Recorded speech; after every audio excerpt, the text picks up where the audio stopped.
I was so excited to go to the Philippines. When we were at the MTC, I was counting down the days, and we, got on the plane. They're serving us like noodles and soup on the plane. It was really nice and comfortable.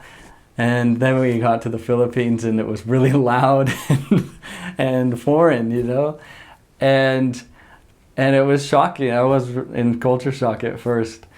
So we got to the Philippines, and I met President Schmutz, my mission president. He's a 70 now, so that's cool.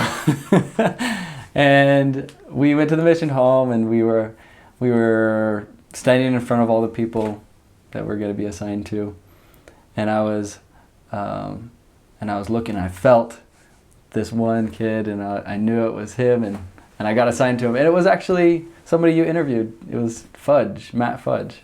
He was my trainer.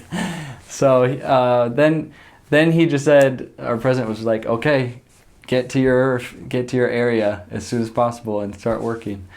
And so that was a little shocking. I thought we'd have some downtime, like unpack. But we get in the taxi, and that was my first time hearing the language in real world setting, because the taxi driver was just going off, and I had no idea what was going on, and I had my little notepad, and I was like trying to write down things he was saying so I could remember to ask later what those words meant. And anyway, I was so nervous because it didn't sound like the same language they taught us in the MTC, but it was. They just talk differently in the Philippines, They, like the people in Cebu, have a certain accent when they speak Cebuano. They like take out the L's, and they shorten a lot of words. So that kind of threw me off. Anyway, so we get to our area, first day in the field. We're just walking out in the street. It's so loud. People are running by and yelling, and there's jeepneys, which is the big buses in the Philippines. And they're really loud honking. People are getting on and off, and I was trying to take everything in, and I was a little overwhelmed.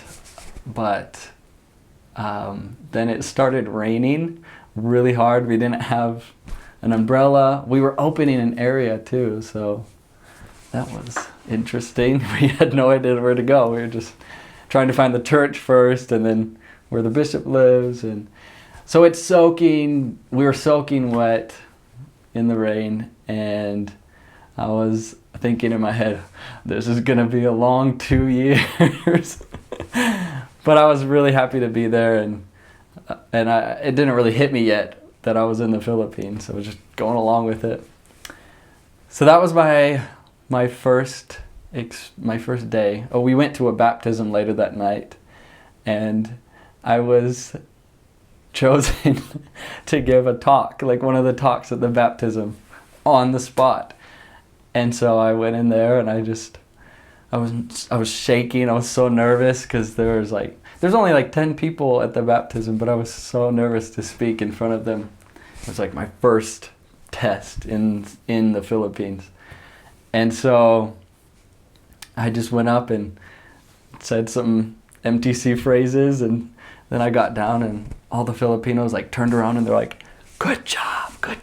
And so that comforted me. They were so supportive with the language learning, and so that was really helpful at first. Just the fact that they're like, wow, you've only been here for a day or a week or a month, and they say that every single day of my mission. You've only been here for 2 years.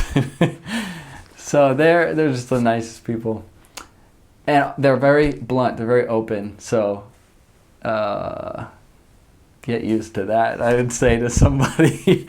They'll tell you when you pronounce something wrong, and I was so grateful for that, because then you don't mess up again. You just say it right the next time. So yeah, that was my first day, I guess, in the Philippines.